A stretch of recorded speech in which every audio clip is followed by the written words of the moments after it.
Alors, on va répondre à la question 2. J'ajoute simplement pour la réponse à la question 1 que pour savoir le rôle des sacrements dans l'Église catholique, le mieux, ce serait d'aller voir le dictionnaire de théologie catholique qui est entièrement disponible sur Internet au mot sacrement.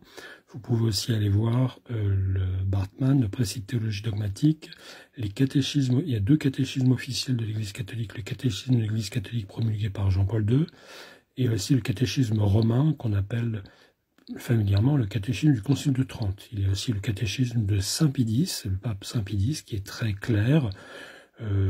Voilà, vous avez des choses très simplifiées sur les sacrements.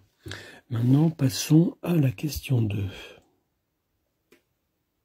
1212 du pape Innocent III contre l'Angleterre. Deuxième question, comment expliqueriez-vous à saint Augustin, saint Thomas d'Aquin ou Pie X le retranchement de certains versets, notamment sur le vol de la femme ou sur la soumission de la femme à l'homme, du lectionnaire depuis le Nouveau Sordo? En effet, certains versets ont été retirés du lectionnaire dans la messe pour des raisons entre guillemets pastorales afin de ne pas choquer l'homme moderne. On le voit dans le livre de l'abbé Secada, la messe de Paul VI en question.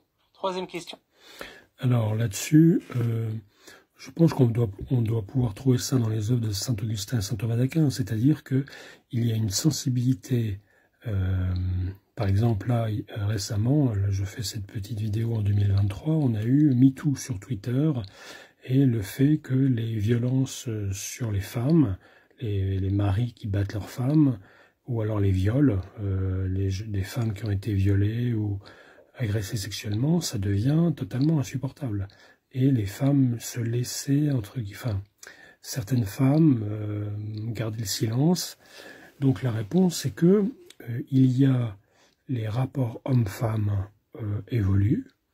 Il y a une égalité foncière dans le catholicisme, puisque dès le départ, on a voué un culte à la Vierge Marie, qui est une créature, mais qui est la plus grande des saintes.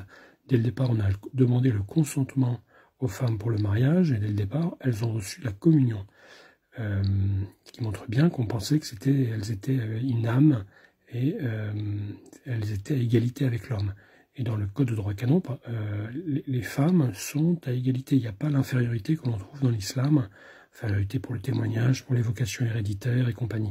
On a encore ça en Arabie Saoudite ou même en islam. Par exemple, dans les pays au Pakistan, des femmes voilées sont malheureusement victimes de viols parce qu'elles sont seules. Et pour certains musulmans, une femme doit être accompagnée par l'oncle, le frère, le père. Bon. Donc la réponse à votre question 2, c'est simplement l'évolution des mentalités.